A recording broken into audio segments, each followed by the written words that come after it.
महाराष्ट्रात पुढचे काही दिवस पावसाचा कहर सुरूच राहणार. कुठे ऊन तर कुठे पावसाचं थैमान. हवामान विभागाचा नेमका अलर्ट काय, सगळं जाणून घेऊ. महाराष्ट्रात काही जिल्ह्यांमध्ये उन्हामुळे अंगाची लाही होतीये. अशातच आता पावसाच्या एंट्रीनं थोडा दिलासा मिळतोय. विदर्भ, कोकणातील काही जिल्हे सोडले तर महाराष्ट्रात उर्वरित ठिकाणी हवामान विभागानं पावसाची शक्यता वर्तवली आहे. पुढचे 2 ते 3 दिवस महाराष्ट्रात कुठे उष्णतेची लाट पाहायला मिळेल तर कुठे वादळी वारे, गारपिटीसह पाऊस बरसेल असा अंदाज हवामान विभागानं वर्तवलाय. दक्षिण मध्य महाराष्ट्र, मराठवाड्यात 40 ते 50 किमी प्रति तास वेगाने वारे वाहण्याची शक्यता हवामान विभागाने वर्तवली आहे.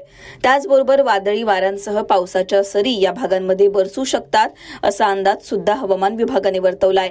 आयएमडीने जारी केलेल्या मॅपनुसार 23, 24, 25 तारखेला कसं वातावरण असेल हे सुद्धा जाणून घेऊ.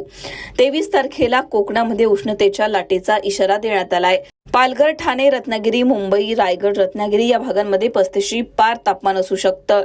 पण तेच दुसरीकडे संभाजीनगर, त्याचबरोबर बीड, लातूर, जालना, अहिल्यानगर, पश्चिम महाराष्ट्रातील सगळेच जिल्हे म्हणजे पुणे, सातारा, कोल्हापूर या भागांमध्ये पावसाची शक्यता वर्तवण्यात आली आहे. जळगाव, नाशिक, अहिल्यानगर या भागांमध्ये सुद्धा पाऊस येऊ शकतो असा अंदाज वर्तवण्यात आलाय. 24 तारखेला फक्त काही जिल्ह्यांमध्येच म्हणजेच ठाणे, मुंबई, अकोला आणि वर्धामध्ये उष्णतेच्या लाटेचा इशारा देण्यात आलाय. पण त्याचबरोबर अनेक भागांमध्ये वादळी पावसाची शक्यता हवामान विभागानं वर्तवली आहे.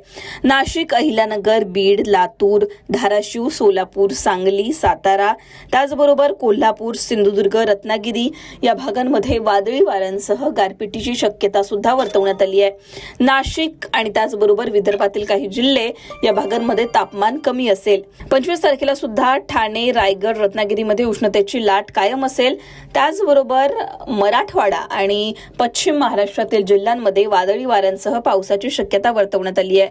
अकोला, अमरावती, वर्धा या भागांमध्ये उष्णतेच्या लाटेचा इशारा देण्यात आलाय. 26 तारखेला महाराष्ट्रातील तापमानात पुन्हा एकदा वाढ होऊ शकते. पुणे, सातारा, सांगली, कोल्हापूर या भागांमध्ये जरी पावसाची शक्यता वर्तवण्यात आली असली तरी सुद्धा विदर्भातील काही जिल्ह्यांना येलो अलर्ट देण्यात आलाय. अकोला, अमरावती, नागपूर, वर्धा, चंद्रपूर या भागांमध्ये उष्णतेच्या लाटेचा इशारा देण्यात आलाय. 27 तारखेला महाराष्ट्रात कुठेच पावसाची शक्यता वर्तवण्यात आली नाहीये.